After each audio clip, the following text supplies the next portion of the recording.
¿Yo? Sí. No, porque no me dijo que no venía y que estaba aquí. Yo me preocupé porque teniendo amigas con ella. No sé, mi querida, yo me preocupo por la silla ocupada, no por las vacías.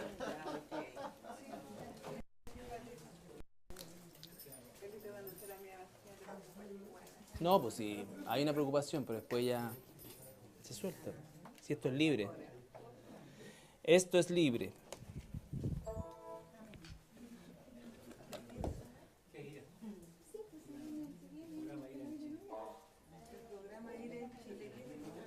Enfermedad respiratoria aguda.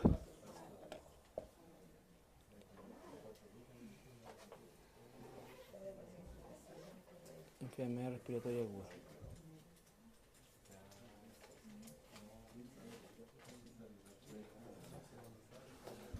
Ya.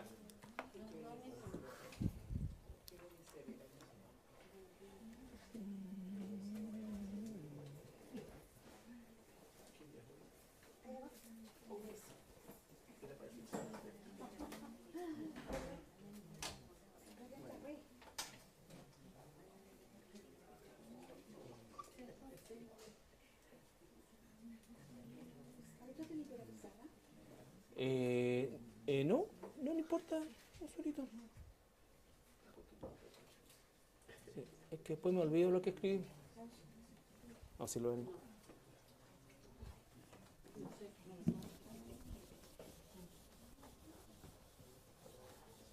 Es que ya la pizarra está, parece que necesita. Sí, con alcohol, con detergente, todo, sí.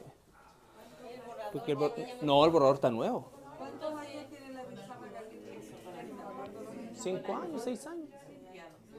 Sí. Sí.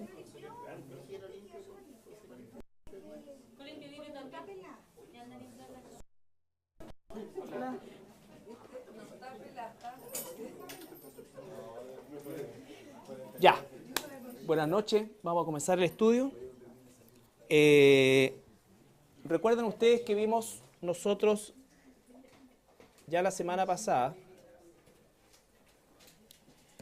la figura del anticristo en el capítulo 6, y lo primero que quiero recordarles es que el libro de Apocalipsis es un libro que está segmentado en etapas y en periodos bien determinados. Por ejemplo, la primera etapa o el primer periodo, el primer ciclo, lo corresponden los 3 primeros capítulos, que es un mensaje a las iglesias. Todas estas cosas son importantes irlas incorporando porque teniendo esta columna vertebral, después el estudio o el enriquecimiento del estudio, ya sea de manera personal o congregacional, va a ser mucho más efectivo. Entonces, los primeros 3 capítulos tienen que ver con el mensaje de Jesucristo a las iglesias. Por lo tanto, decimos que el apóstol Juan está en una posición vertical, pero él está mirando desde la tierra hacia el cielo. Todavía está en una condición de iglesia. El capítulo 4 y 5, ya el capítulo 4, propiamente tal, los primeros 2 versículos representan el rapto a la iglesia, donde se comienza a desarrollar la escena ahora en una posición horizontal. Juan comienza a describir el trono de Dios, ¿no es cierto? Los seres vivientes, todo lo que está ahí.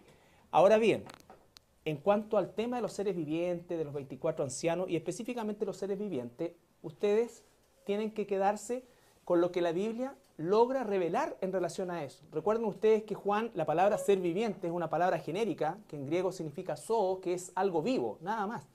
¿Me entienden? Por lo tanto, nos quedamos con la descripción de Juan y específicamente el significado de esa descripción. Pero no hay nada en nuestro mundo terrenal que pueda ser comparable a aquello que vio el apóstol Juan. Entonces, no perder el tiempo en tratar de especular más allá de lo que la Biblia nos revela. O sea, hay 4 seres vivientes y tienen un significado dentro de lo que es la economía de la iglesia y el evangelio propiamente tal, y eso en definitiva es lo que nos tiene que importar mayormente en este tiempo. Entonces Juan ve la adoración en el cielo también, que es la adoración al Padre. El capítulo 5, ¿no es cierto?, sigue la escena en el cielo, pero aparece, ¿qué aparece? ¿Qué aparece? ¿Ya? ¿Qué aparece? Más completa la respuesta. ¿Qué aparece? A ver, ¿quién podría decir en un resumen parafraseado lo que pasa en el capítulo 5? que ya debe estar leído, releído, recontra leído y ultra leído. ¿Ya? Usted apaga el televisor, le dedica media hora a leer todos los días la Biblia y se la va a memorizar, los capítulos que lo está viendo. ¿Ya? Pero quiero un pequeño descripción, un pequeño resumen. No así, eso es cierto lo que está diciendo la hermana, pero quiero algo completito, con un principio y un final, no exacto desde el punto de vista de las palabras propiamente tal, pero parafraseando lo que dice el capítulo 5. Aparentemente este libro que estaba sellado estaba en la mano, a mi entender, del Señor Jesucristo. ¿Ya? Bueno, no sé si específicamente estaba en la mano, pero cuando Juan ve este libro, él entiende, no sé si porque alguno de los clientes le dijo, alguno de los ancianos, que si había alguien digno de abrirlo, ¿Ya? de desatar los sellos.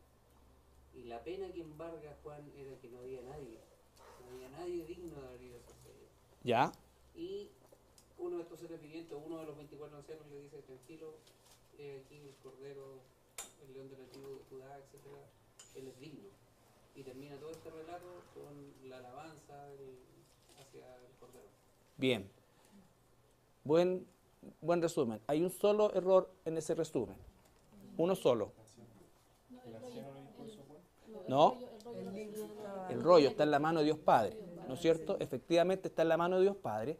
La escena es, ¿no es cierto?, aparece, seguimos en el trono, ve Juan ahora de todo lo que describió, ¿no es cierto?, el arcoíris, los ancianos, todos los seres vivientes, se centraliza ahora o se focaliza en el que está sentado en el trono y ve que en la mano derecha tiene un rollo con 7 sellos, ¿no es cierto?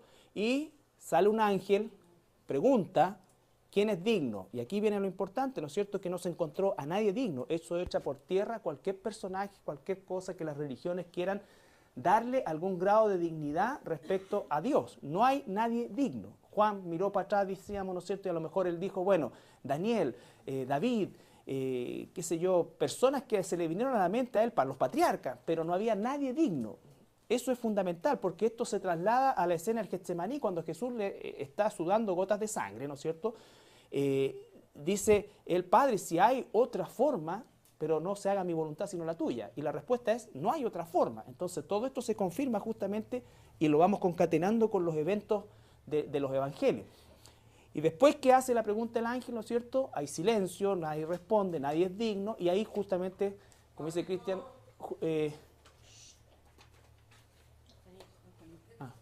Juanita, sí. Tumorcito, por favor, siéntate atrás tú.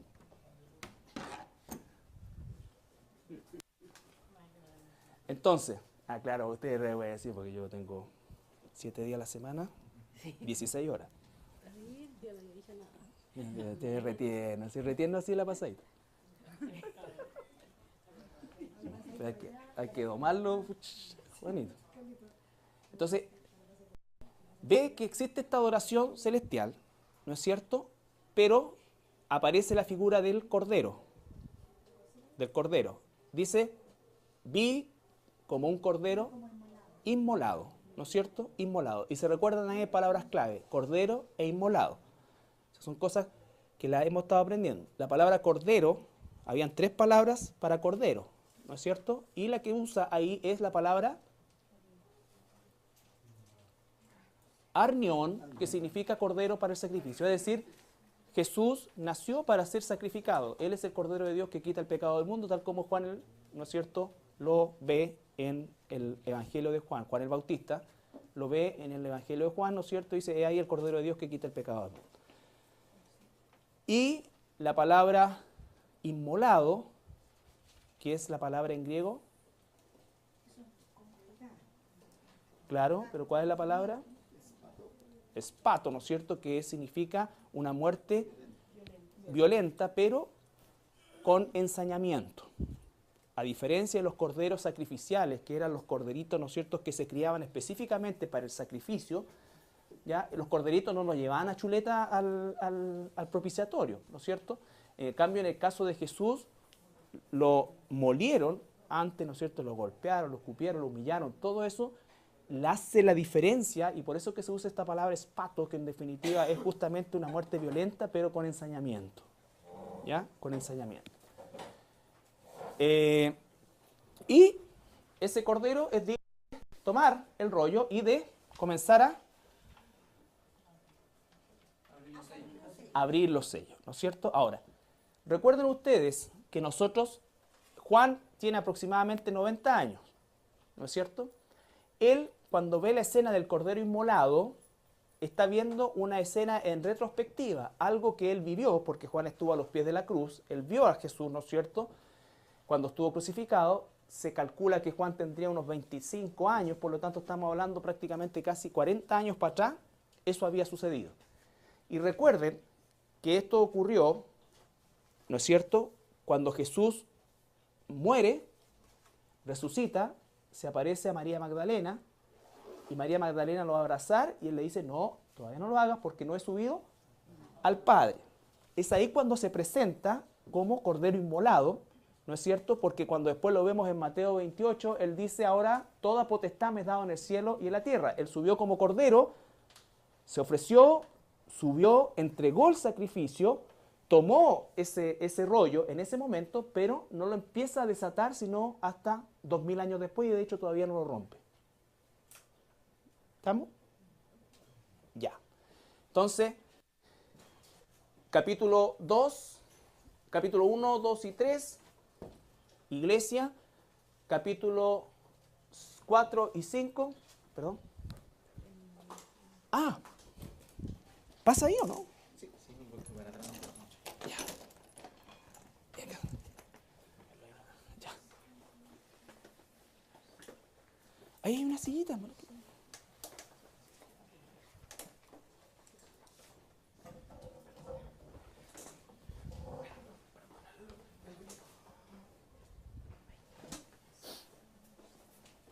Capítulo 4 y 5, la adoración al Padre y la adoración al Cordero. ¿Ya? Ahora bien, capítulo 6 cambia la visión de Juan, ya se encuentra arriba, ¿no es cierto? Pero ahora la verticalidad es del cielo hacia la tierra y comienza a describir los eventos que van a suceder ahora. Esto es hoy día, ¿no es cierto? Comenzamos nosotros a ver por primera vez algo que todavía no sucede, algo que todavía no sucede. Y dice que se inaugura este primer sello en el capítulo 6, versículos 1 y 2. ¿Quién lo quiere leer? ¿Ya? Vi cuando el cordero abrió uno de los sellos, y oí a uno de los cuatro seres vivientes decir como con voz de trueno, ven y mira. Y miré, y he aquí un caballo blanco, y el que lo montaba tenía un arco, y le fue dada una corona, y salió venciendo y para vencer. Ya, entonces describe un personaje que dice que aparece en un caballo blanco, ¿no es cierto? Tiene un arco y además dice que salió venciendo y para vencer. Eminentemente, recuerden ustedes que nosotros estamos hablando de que hay un periodo que se llama tribulación. Ahora bien, la palabra tribulación, gran tribulación, ira de Dios, son palabras que usa independientemente la Biblia para el periodo de 7 años. ¿Ya? Lo que pasa es que va en aumento todo el proceso de los juicios de Dios. Aquí está el rapto de la iglesia, ¿no es cierto? Y tenemos inmediatamente el comienzo de esos 7 años, que es la semana 70 de la profecía de Daniel. 70 semanas están determinadas sobre tu pueblo y sobre tu santa ciudad. Se han cumplido 69. La semana 70 es la otra semana, ¿no es cierto?, que todavía no se cumple, pero no se podía cumplir hasta que Israel volviese a ser una nación, porque obviamente hay un pacto de por medio. Cuando Israel no era nación, no podía firmar ningún pacto porque no era nación. ¿Ya? Entonces, aquí está el rapto de la iglesia y emerge la figura política, ¿no es cierto?, de un personaje que la Biblia llama el anticristo y que dice también que es llamada ¿cómo? ¿Cómo también es llamada? ¿Ah? La bestia, correcto, la bestia. Exacto. Entonces, Dijimos que anticristo es todo lo que se opone a Cristo y que ha sido también un espíritu que ha estado presente desde siempre y que se hizo manifiesto cuando Jesús aparece en la escena del mundo. ¿Por qué? Porque todos los personajes que han tratado de matar a Jesús o han tratado de cegar el cristianismo o al pueblo judío, de alguna manera se constituyen en anticristo. Pero cuando estamos hablando del anticristo como personaje, ya estamos hablando de un personaje, de un hombre, de un ser humano, ¿no es cierto?, que va a encarnar justamente este espíritu y que en definitiva va a ser quien lleve adelante el gobierno durante esta última semana o durante estos últimos 7 años de la historia humana, antes de que termine el ciclo y comience después el milenio. Dijimos que las características del anticristo en términos generales era blasfemo, malvado, homosexual, experto en ocultismo, y todo esto lo encontramos nosotros en el libro de Daniel, principalmente, ¿no es cierto? Daniel y Ezequiel. También el Nuevo Testamento lo profetiza, según de Tesalonicenses, dice que no se va a manifestar el inicuo, porque hay al momento quien lo detiene. Quien lo detiene es la iglesia o el cuerpo de Cristo. El Espíritu Santo no se va cuando la iglesia sale, el Espíritu Santo queda, porque el Espíritu Santo va a operar en los 2 testigos, los 144.000, y en los miles y en los millones de personas que se van a convertir al Evangelio en aquel entonces.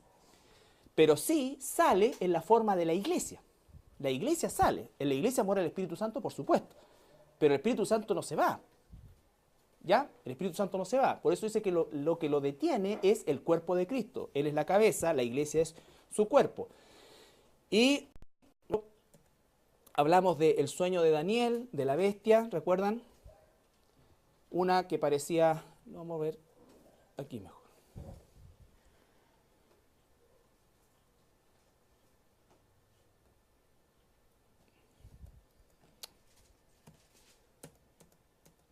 Recuerde eso también, los símbolos bíblicos, mares siempre representan a gente, vientos representan guerra, bestias representan reinos y los cuernos representan gobierno o poder. ¿Ya? Dijimos que el reino de Babilonia era el león alado, ¿no es cierto? El oso persa, medo persa, el oso cojito. La cintura del imperio griego. La característica del imperio griego fue la rapidez para conquistar lo que se demoraron décadas los otros imperios, ¿no es cierto? Los griegos lo hicieron en la persona de Alejandro Magno en pocos años, ¿ya? Y lo que llama la atención finalmente de Daniel es la cuarta bestia, que es distinta a las demás, ¿se recuerdan? Y que esa cuarta bestia, ¿no es cierto?, tiene características destructivas completamente distintas y representa al imperio romano histórico y posteriormente al imperio romano resucitado, por así decirlo, que son los 10 cuernos que aparecen sobre la cabeza de esta bestia. Los 10 cuernos que van a aparecer sobre la cabeza de esta cuarta bestia que representa un reino. Y dice que de esos 10 cuernos también emerge un cuerno pequeño, ¿no es cierto? Pero las características de ese cuerno pequeño, a diferencia de los otros, tiene ojos y boca. Entonces, en definitiva, el que va a llevar el liderazgo de esos 10 reinos. Estos 10 reinos van a surgir del Imperio Romano geográficamente antiguo, geográficamente. Hoy día eso corresponde casi exactamente a lo que es la Unión Europea desde el punto de vista geográfico, ¿ya? Pero de esa Unión Europea, ¿no es cierto?, hoy día son 27 países miembros de la Unión Europea. Entre paréntesis, la Unión Europea está en crisis y cuando ustedes ven los titulares de los periódicos en internet van a encontrar, ¿no es cierto?, hoy día que la mayoría de los titulares son medios como sarcásticos porque dicen, ¿no es cierto?, los que trabajan sustentan a los vividores y muestran, ¿no es cierto?, a los alemanes trabajando, ¿no es cierto?, y los griegos, los cafés de los griegos llenos, los españoles, todo. Entonces, la Unión Europea hoy día está en un desbalance y en un forro económico gigantesco que no hay forma de poder ya rescatarlo. Sin embargo, tiene que haber alguna fórmula para que esto pueda suceder. De la manera en que está establecida hoy día la Unión Europea con 27 socios, ¿no es cierto?, no se puede rescatar, ¿ya? Y lo que la primera ministra o la canciller alemana, que se llama Angela Merkel, usted tiene que aprenderse los nombres de los líderes de Europa y del Medio Oriente. Si no se sabe el nombre del alcalde acá, da lo mismo. Aquí nosotros no tenemos ninguna participación, ni alcalde de Santiago, nada, eso, nada. Pero sí, sépase bien los de el Medio Oriente y los alemanes y los ingleses, porque es ahí donde está palpitando la profecía bíblica, ¿no es cierto?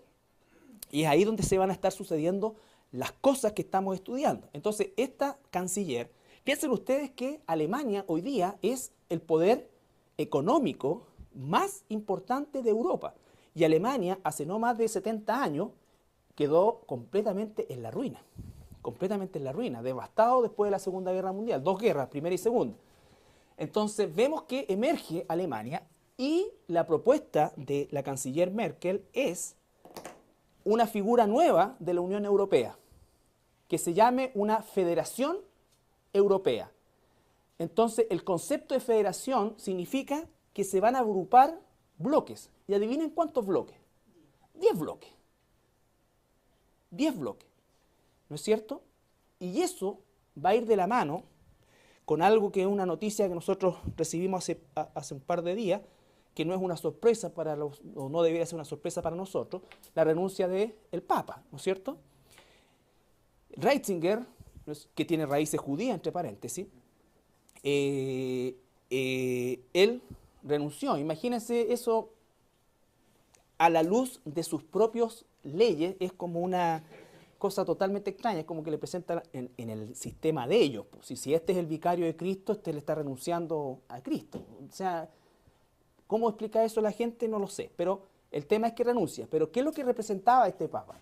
Este Papa representaba justamente el último suspiro, ¿no es cierto?, del sistema católico romano duro, antiguo.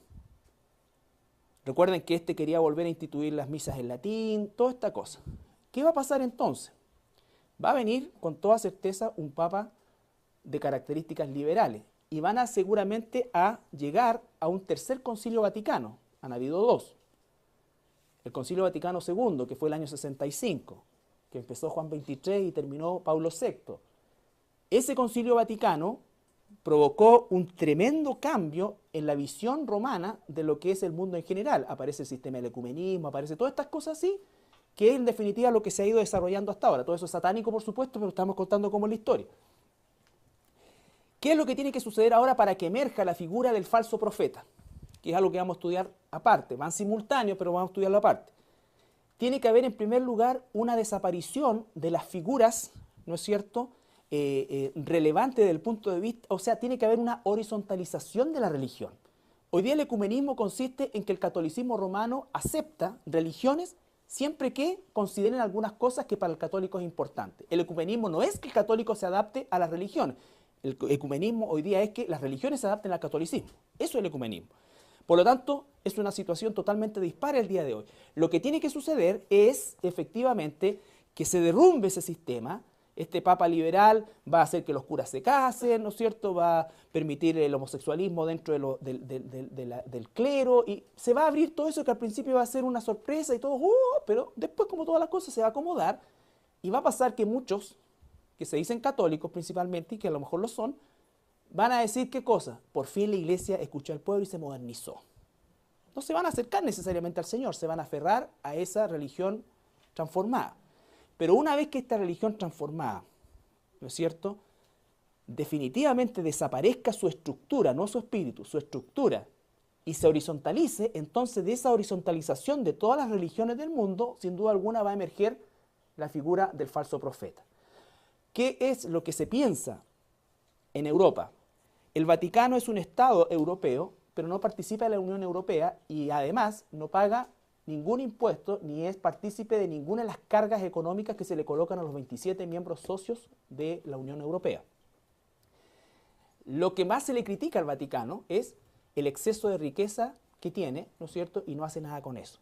Pues bien, lo más probable es que el Vaticano, en una apertura a todo dar y en una horizontalización, se deshaga de gran parte de la riqueza en pos del rescate de Europa y el mundo, ¿no es cierto?, y lo que por supuesto va a generar la simpatía, todo esto, pero ya no al sistema católico, sino que a este sistema horizontal que se va a levantar y que va a tener va a estar descabezado por algún tiempo, va a estar seguramente gobernado por algunos líderes de distintos credos, pero en algún momento de ahí va a emerger la figura del falso profeta. ¿Ya? Entonces, eso es más o menos lo que va a ocurrir respecto a la situación en Europa, en términos generales. Nosotros tenemos que estar claros que la situación actual de Europa, en la forma como está desarrollándose la Unión Europea, es un fracaso. El euro es un fracaso. Pero no pueden echar pie atrás. Lo que tienen que hacer es reflotar esto. Y la única forma de hacerlo, según la canciller Merkel, y que seguramente va a ser así, es efectivamente trayendo a la luz una nueva figura que se llame Federación Europea. ¿Estamos? Entonces, dice la Biblia que esta cuarta bestia tenía 10 cuernos. Recuerden que los cuernos son gobiernos, ¿no es cierto? Gobiernos líderes. Ahora, de esos 10, además sale otro cuerno, que es un cuerno pequeño, que es la figura del anticristo, y este cuerno pequeño, ¿no es cierto?, tiene una serie de características que la vimos la semana pasada, y que en definitiva, cuando suba, va, dice, a cortar a 3. A 3. Se va a quedar en el fondo con 7 más él. Y ese va a ser el sistema y la federación que finalmente va a gobernar el mundo. Carlito, Dígame. una consulta. ¿Y quién le da la corona? ¿Quién le da la corona aquí a donde dice el caballo blanco? ¿Ya? ¿Quién le da esa corona? ¿Quién le da esa corona? Buena pregunta. ¿Quién es el príncipe de la potestad del aire hoy día? Satanás, ¿no es cierto? Veamos Apocalipsis capítulo 13. ¿Perdón? ¿Cuál? Apocalipsis capítulo 13. 13, 1 al 4. 1 al 4. ¿Cuándo es que Satanás recibió la potestad para administrar y gobernar?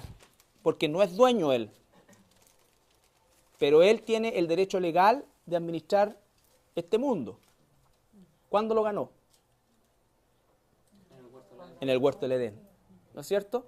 Entonces, legalmente Satanás tiene potestad sobre los gobiernos del mundo y por eso él es el príncipe de la potestad del aire. ¿Ya?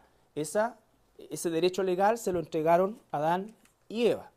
Entonces, ahora vamos a ver quién le da justamente esa corona al anticristo. ¿Qué dice? Me paré sobre la arena del mar y vi subir del mar una bestia que tenía 7 cabezas y 10 cuernos.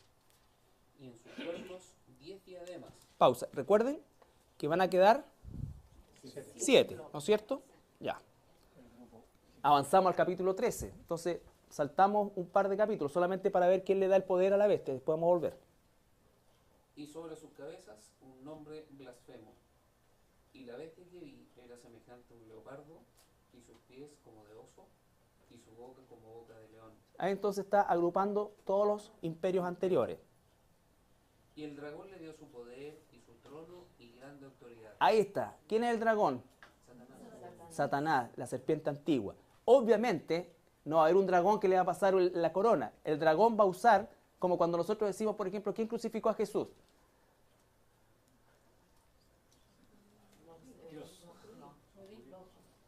El Señor, ¿no es cierto? Pero ¿por qué crucificaron a Jesús? Es la segunda pregunta. Por nuestros pecados. Porque nosotros, la gente le pregunta, ¿por qué se generó un antisemitismo tan grande? Porque la gente comenzó a decir que los judíos crucificaron a Jesús, condenaron a Jesús. Los judíos fueron instrumentos, igual que los romanos. Igual que el rey de Babilonia. Todos los cautiverios son instrumentos, tanto que ha usado Dios como ha usado Satanás. ¿Satanás qué instrumento va a usar acá? La Unión Europea, ¿no es cierto? Y la nación de Israel engañada. ¿Por qué? Porque el anticristo, recuerden ustedes, que va a ser recibido como Mesías de Israel. Mesías de Israel. ¿Y por qué va a ser recibido como Mesías de Israel? En primer lugar, porque va a traer lo que vamos a ver a continuación, la paz al Medio Oriente. ¿Ya? Y va a lograr, por medio de esa paz, la construcción del tercer templo, entre otras cosas. ¿Estamos? ¿Estamos?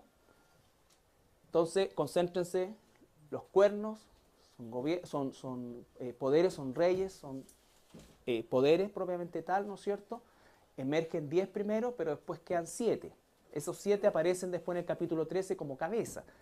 Ahora, de eso aparece esta, ¿no es cierto?, que tiene la conjunción de los 4 imperios más grandes que ha tenido la humanidad, el babilonio, medo-persa, griego y romano, ¿ya? Ahora, de ese sitio geográfico va a emerger la figura del cuerno pequeño.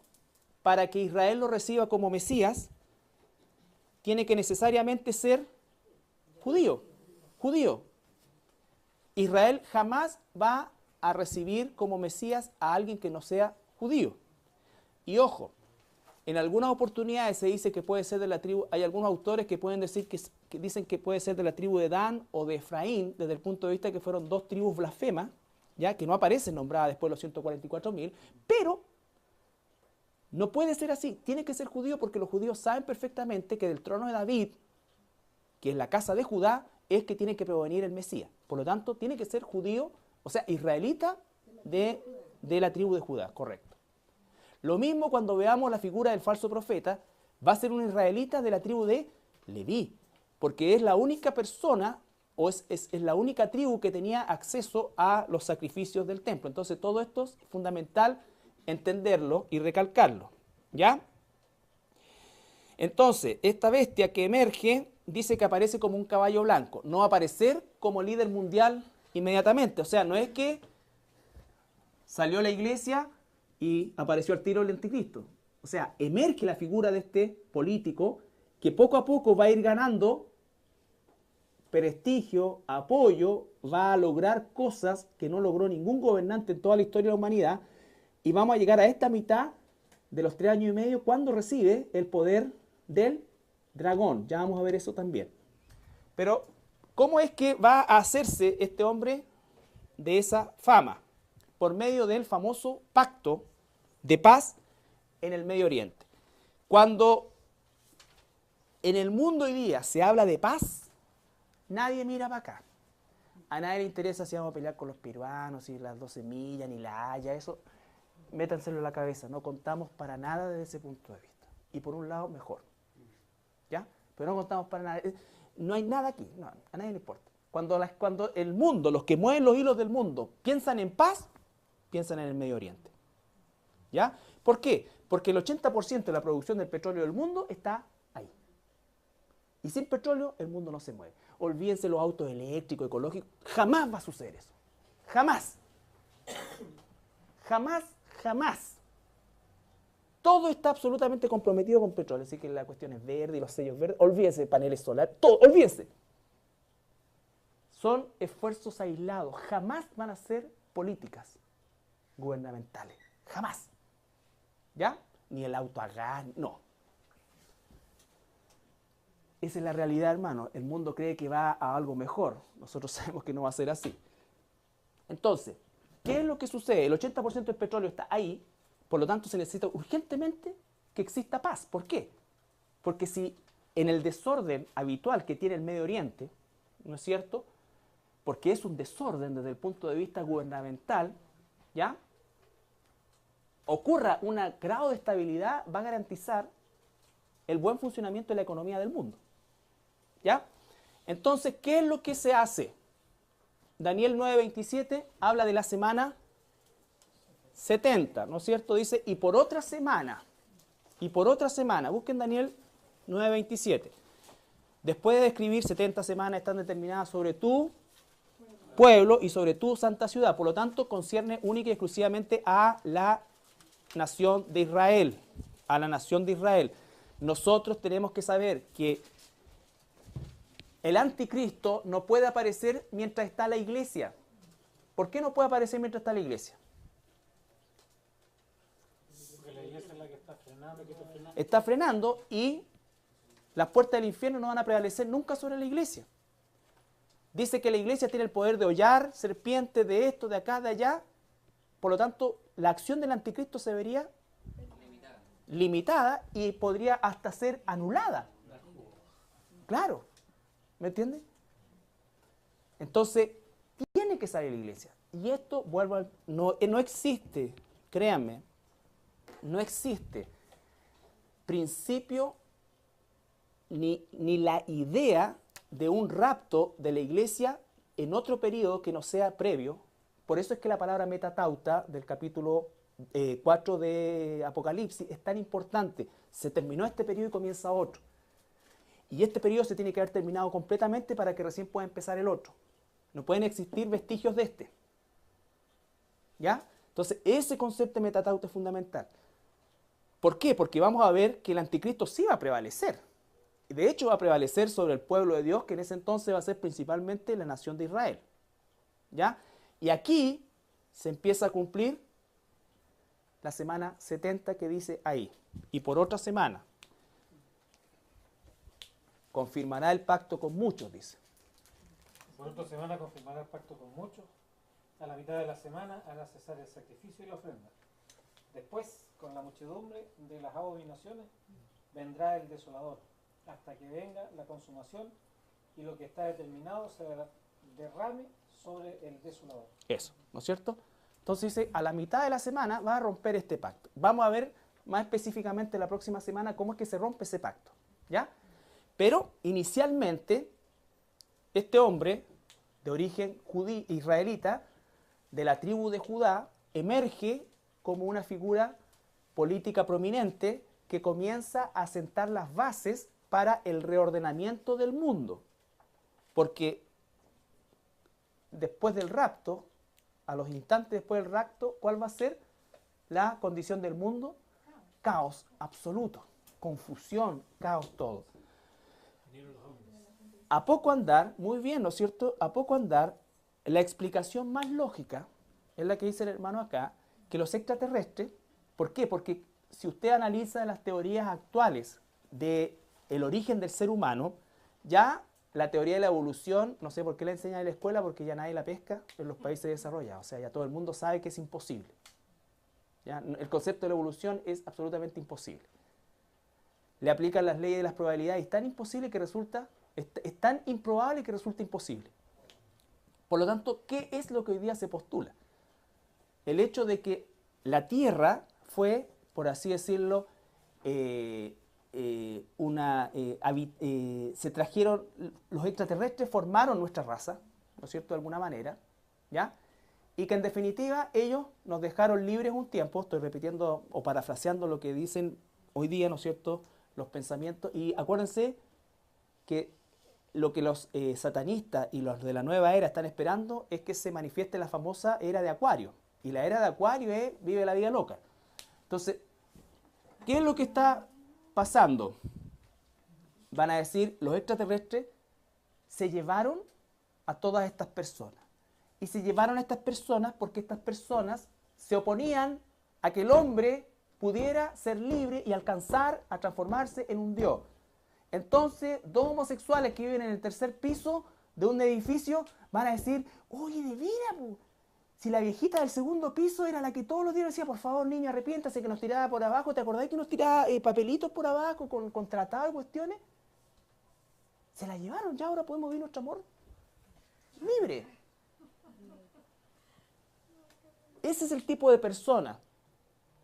El familiar cuadrado, que nunca esto, ya, todas esas cosas. Entonces, recuerden que el anticristo también va a ser experto en enigmas, por lo tanto, él va a manejar la mente de las personas.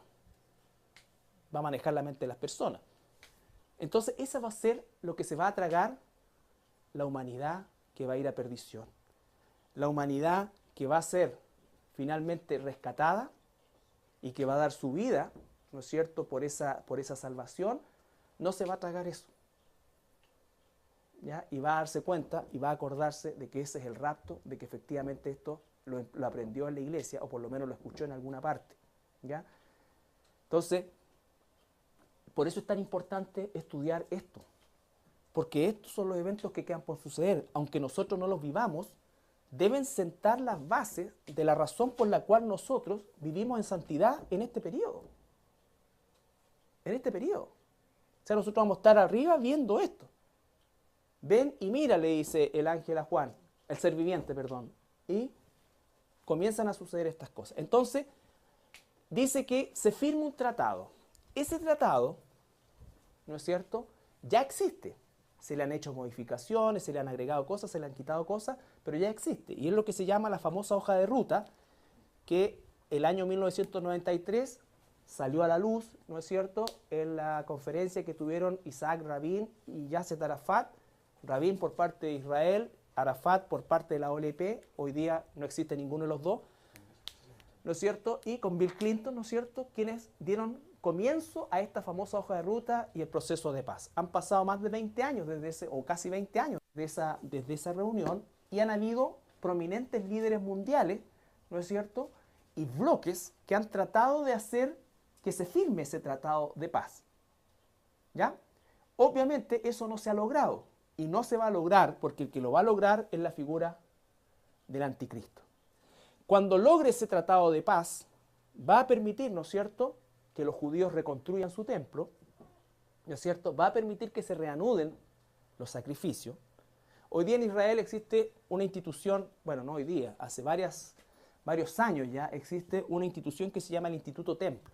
Y el Instituto Templo ha sido el encargado a lo largo de todos estos años de recopilar toda la información exacta, ¿no es cierto?, no solamente del Antiguo Testamento, sino que del Talmud judío, ¿ya?, toda la infraestructura del templo, todos los utensilios, las ropas, todo, y ellos están listos, ¿no es cierto?, para implementar el templo. Ahora, ese templo se va a reconstruir. Nadie sabe exactamente si va a ser al lado del Domo de la Roca o el Domo de la Roca, producto de este terremoto que va a haber cuando ocurra el rapto, se va a romper, se va a quebrar, pero algo va a pasar, pero finalmente se va a construir.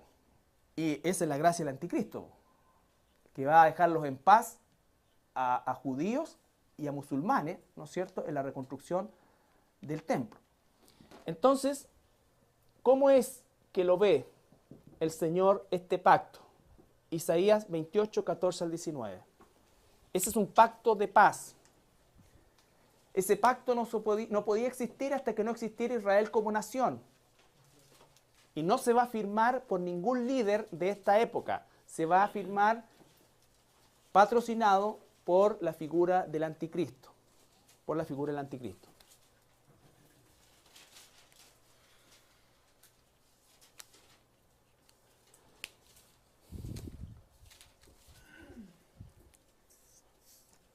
Isaías 28, 14 al 19. Por tanto, varones burladores que gobernáis a este pueblo que está en Jerusalén, oíd la palabra de Jehová. Pausa. ¿Se dan cuenta?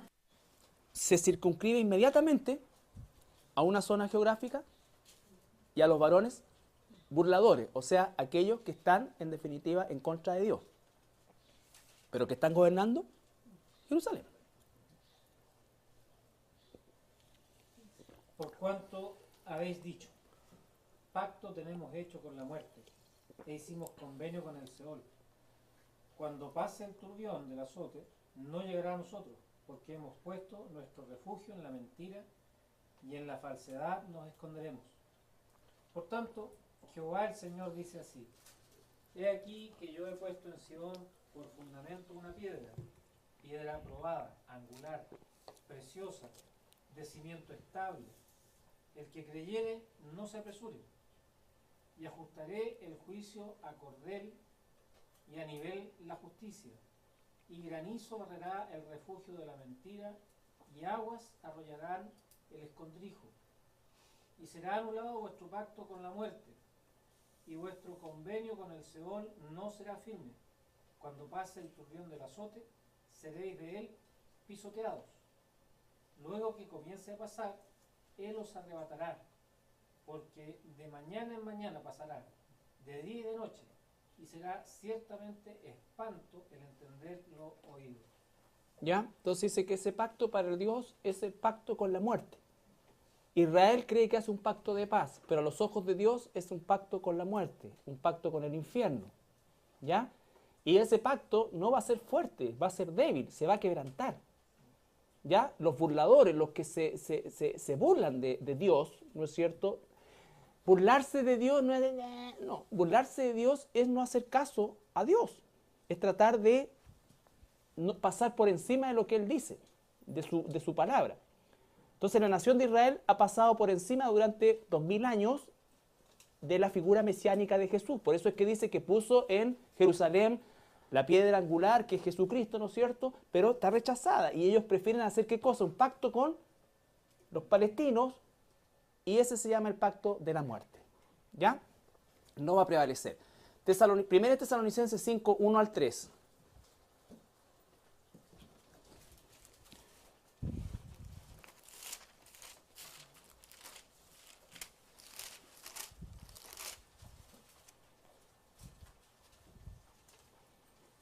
Pero acerca de los tiempos y de las ocasiones, no tenéis necesidad, hermanos, de que yo os escriba.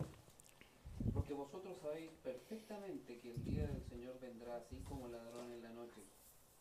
Que cuando digan paz y seguridad, entonces vendrá sobre ellos destrucción repentina, como los dolores a la mujer encinta, y no escaparán. ¿Qué es lo que hoy día se está diciendo? Y la palabra que más se grime, ¿no es cierto?, en los círculos de gobierno mundial es paz, seguridad. ¿Qué es lo que se necesita? Paz, seguridad, paz, seguridad, paz, seguridad. Entonces, eso es lo que se está diciendo ahora. Pero cuando estén diciendo eso ya más, va a venir una destrucción repentina. Porque este jinete del caballo blanco que sale prometiendo paz, logrando la firma del tratado de paz, logrando, ¿no es cierto?, la reconstrucción del templo, logrando la paz en el Medio Oriente, dando el cimiento para una estabilidad económica mundial que nunca se va a llegar a producir, entre paréntesis.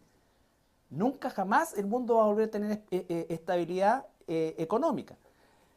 Este mismo jinete, después, en el mismo capítulo, aparece como jinete en un caballo rojo, que significa guerra. Y ya no viene con un arco sin flecha, viene con una espada y viene a matar. ¿Ya? Entonces, en rigor, los primeros 3,5 años corresponden al primer sello, ¿no es cierto? Y es la acción de este jinete en el caballo blanco que va a llegar hasta este punto, cuando se vuelve contra el pacto y se origina aquí una guerra que vamos a ver, que es la guerra de Gog y Magog, que son, Gog es Rusia, ¿no es cierto? Vamos a ver también etimológicamente cómo Gog es efectivamente Rusia y Magog son todos los pueblos principalmente de características eslavas. Así como España es la madre patria de los pueblos latinoamericanos, así también Rusia es la madre patria de todos los pueblos eslavos. Todos los pueblos eslavos descienden, ¿no es cierto?, de Gog. ¿Ya? Gog era un bisnieto de Noé. Entonces, Gog habitó la región de los montes Urales, que están en el norte de Israel. Por eso cuando ustedes escuchen hablar del rey del norte, siempre el punto de relación es Israel. El rey del sur corresponden a todos los árabes y el rey del norte corresponden a los rusos. Y dice que Gog, Magog, ¿no es cierto?, va a aliarse con Persia. ¿Quién es Persia? Irán. Hoy día nosotros podemos ver ya los primeros destellos de eso. Existe una alianza estratégica entre Irán y Rusia. Putin le cede información para fabricar armas nucleares y a cambio, ¿no es cierto?, Ahmadinejad le entrega petróleo. ¿Ya? Mahmoud Ahmadinejad. Entonces, esa alianza va a transformarse después en una alianza de 27 países contra Israel. ¿Ya? Contra Israel. Y ahí comienza el jinete en el caballo rojo. ¿Ya? Magog sería entonces la ex Unión Soviética. Claro. Lo que pasa es que justamente Magog, la palabra Ma y Gog es tierra de Gog. Entonces hace referencia a descendientes de Gog. Gog lo identifica específicamente con Rusia. ¿Ya? Por ejemplo, la palabra aquí, a orillas del río Volga, ¿no es cierto?, se establecen estas comunidades y ellos no llamaban a su jefe, no lo llamaban rey ni emperador, nada, sino que lo llamaban Rosh. ¿Ya? que significa cabeza de gobierno. De ahí, de esa expresión Rosh, después derivó la palabra zar, ¿ya? Y así sucesivamente va llegando, y finalmente también estos que estaban acá en los montes Urales fundan la ciudad de Mosoy, que después pasó a ser Moscú, ¿ya? Moshoy, Moscú. Pero son principalmente los pueblos eslavos. Es una federación de 37 países que finalmente van a atacar a Israel. Ahora, esa federación, esa agrupación de 37 países van a tener dos cabezas de serie que son Rusia propiamente tal y Irán o Persia. Irán hasta el año 1935 se llamaba Persia. En la Biblia, Irán en el Antiguo Testamento lo van a encontrar como Persia o como ¿cómo es? Temán, Irán, Elam.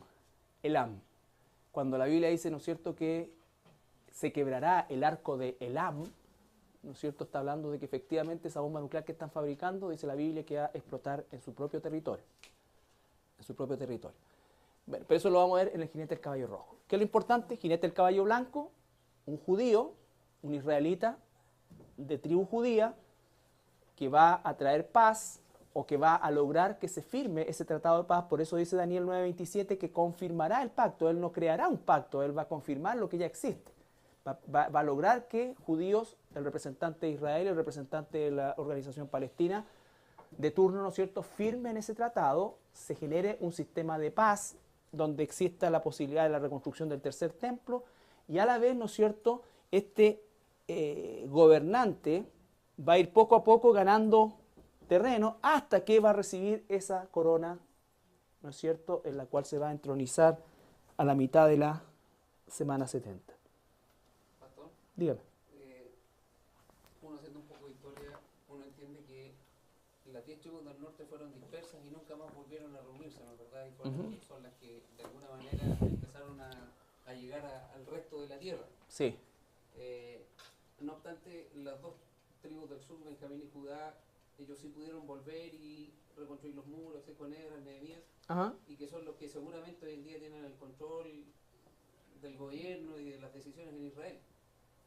Uno puede entender de que entonces el anticristo, si es judío y es de la tribu de Judá, tendría que ser un personaje entonces que un político influyente en Jerusalén, Claro. o dentro de la Unión Europea como ex. Claro, recuerden ustedes que los judíos son una raza, ¿no es cierto? Tenemos un concepto de raza. Entonces, tiene que emerger de Europa, pero tiene que ser judío.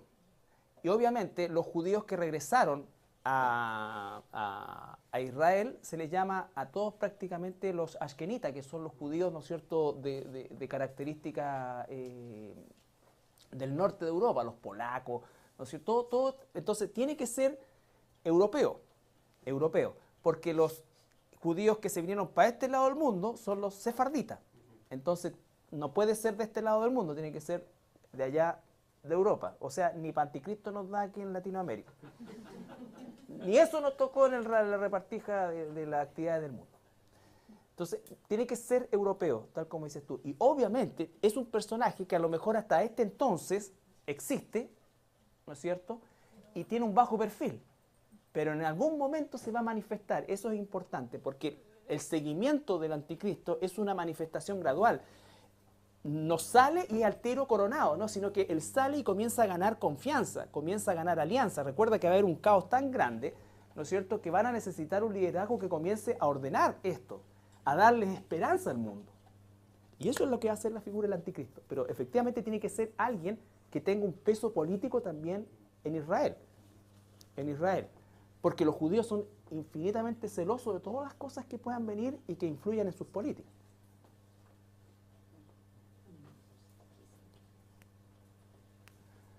Ya.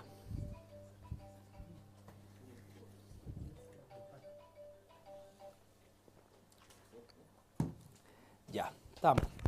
Vuelvan a leer Daniel, vuelvan a leer los capítulos de Apocalipsis, agreguen Agreguen Ezequiel desde el capítulo 36 al capítulo 40.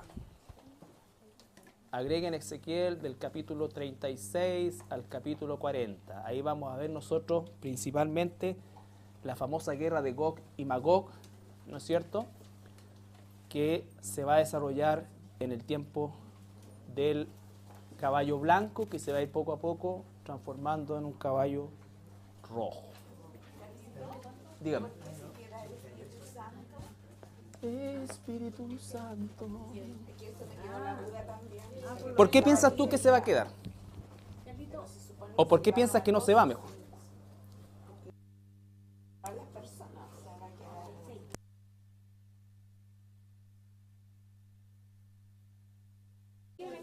¿Sí?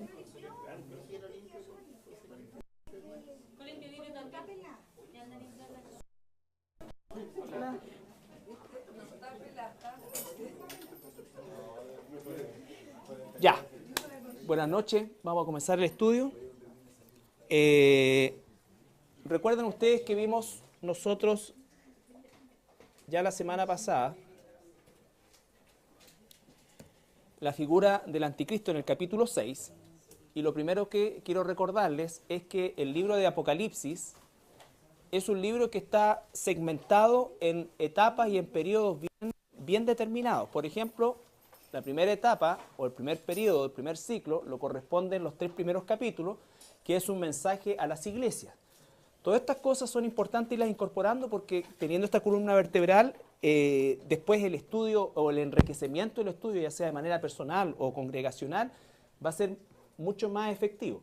Entonces, los primeros 3 capítulos tienen que ver con el mensaje de Jesucristo a las iglesias. Por lo tanto, decimos que el apóstol Juan está en una posición vertical, pero él está mirando desde la tierra hacia el cielo. Todavía está en una condición de iglesia. El capítulo 4 y 5, ya el capítulo 4, propiamente tal, los primeros 2 versículos representan el rapto a la iglesia, donde se comienza a desarrollar la escena ahora en una posición horizontal. Juan comienza a describir el trono de Dios, ¿no es cierto?, los seres vivientes, todo lo que está ahí.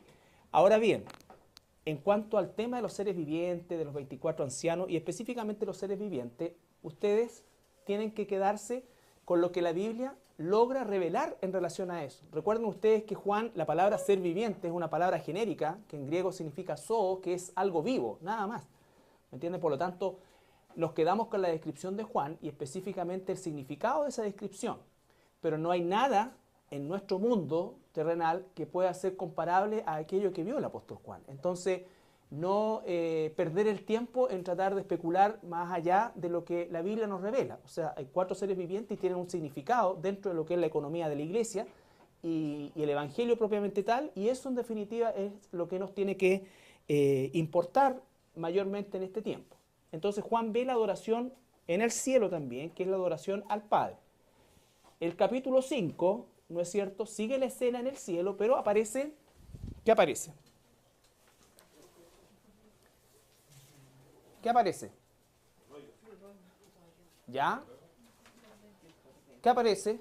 Más completa la respuesta. ¿Qué aparece? A ver, ¿quién podría decir en un resumen parafraseado lo que pasa en el capítulo 5? Que ya debe estar leído, releído, recontraleído y ultraleído. ¿Ya? Usted apaga el televisor, le dedica media hora a leer todos los días la Biblia y se la va a memorizar. Los capítulos que lo está viendo. ¿Ya? Pero quiero un pequeño descripción, un pequeño resumen. No así, eso es cierto lo que está diciendo la hermana, pero quiero algo completito, con un principio y un final, no exacto desde el punto de vista de las palabras propiamente tal, pero parafraseando lo que dice el capítulo 5. Aparentemente este libro que estaba sellado estaba en la mano, a mi entender, del Señor Jesucristo. ¿Ya? Bueno, no sé si específicamente estaba en la mano, pero cuando Juan ve este libro, él entiende, no sé si porque alguno de los clientes le dijo, alguno de los ancianos, que si había alguien digno de abrirlo, ¿Ya? de desatar los sellos. Y la pena que embarga a Juan era que no había nadie digno de abrir esos sellos. ¿Ya? Y uno de estos seres vivientes, uno de los 24 ancianos le dice, tranquilo, aquí el cordero. ¿Ah? ¿Sabes más que yo? ¿Yo? Sí. No, es que no me dijo que no veía que estaba aquí. Yo me preocupé porque venía teniendo amigas con ella. No sé, mi querida, yo me preocupo por la silla ocupada, no por las vacías.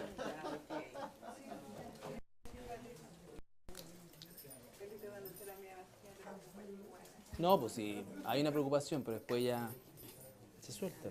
Si esto es libre. Esto es libre.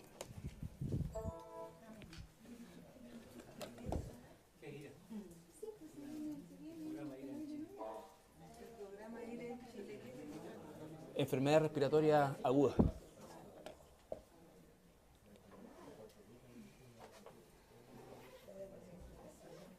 Enfermedad respiratoria aguda.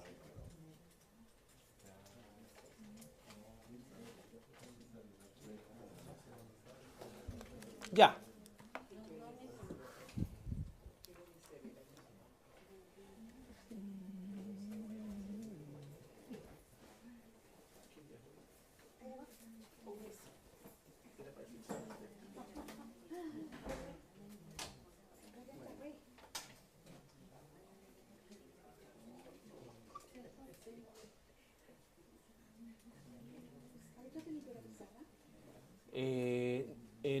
No importa, no solito. Sí, es que después me olvido lo que escribí. No, si lo ven.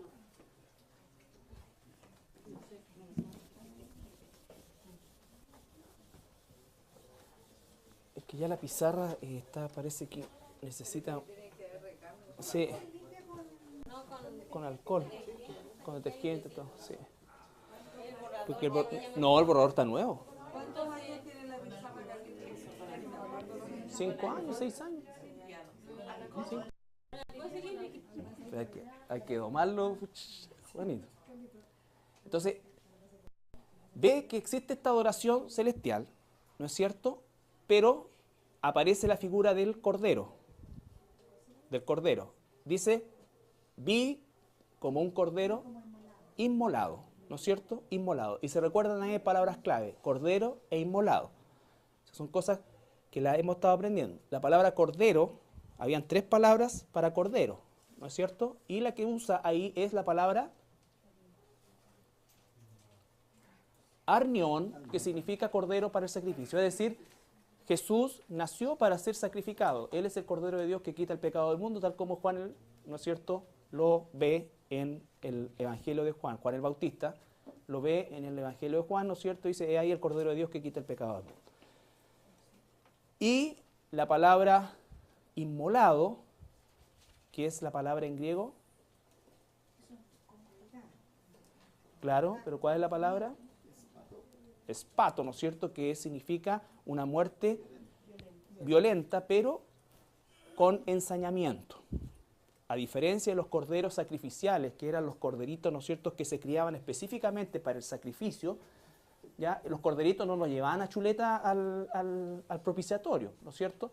En cambio, en el caso de Jesús, lo molieron antes, ¿no es cierto?, lo golpearon, lo escupieron, lo humillaron, todo eso hace la diferencia, y por eso que se usa esta palabra espato, que en definitiva es justamente una muerte violenta, pero con ensañamiento, ¿ya? Con ensañamiento. Y ese cordero es de tomar el rollo y de comenzar a abrir los sellos, ¿no es cierto? Ahora, recuerden ustedes que nosotros, Juan tiene aproximadamente 90 años, ¿no es cierto? Él, cuando ve la escena del cordero inmolado, El león de la tribu de Judá, etc., él es digno. Y termina todo este relato con la alabanza hacia el cordero. bien, buen resumen. Hay un solo error en ese resumen, uno solo. No, el rollo está en la mano de Dios Padre, ¿no es cierto? Efectivamente está en la mano de Dios Padre. La escena es, ¿no es cierto?, aparece, seguimos en el trono, ve Juan ahora de todo lo que describió, ¿no es cierto?, el arcoíris, los ancianos, todos los seres vivientes, se centraliza ahora o se focaliza en el que está sentado en el trono y ve que en la mano derecha tiene un rollo, con 7 sellos, ¿no es cierto? Y sale un ángel, pregunta, ¿quién es digno? Y aquí viene lo importante, ¿no es cierto? Que no se encontró a nadie digno. Eso echa por tierra cualquier personaje, cualquier cosa que las religiones quieran darle algún grado de dignidad respecto a Dios. No hay nadie digno. Juan miró para atrás, decíamos, ¿no es cierto? Y a lo mejor él dijo, bueno, Daniel, David, qué sé yo, personas que se le vinieron a la mente a él para los patriarcas, pero no había nadie digno. Eso es fundamental porque esto se traslada a la escena del Getsemaní cuando Jesús le está sudando gotas de sangre, ¿no es cierto? Dice el Padre, si hay otra forma, pero no se haga mi voluntad sino la tuya. Y la respuesta es, no hay otra forma. Entonces todo esto se confirma justamente y lo vamos concatenando con los eventos de los evangelios. Y después que hace la pregunta el ángel, ¿no es cierto? Hay silencio, nadie responde, nadie es digno, y ahí justamente, como dice Cristian,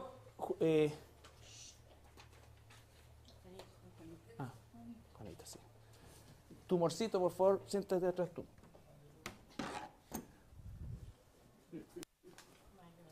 Entonces, claro, ustedes le voy a decir porque yo tengo 7 días a la semana, 16 horas.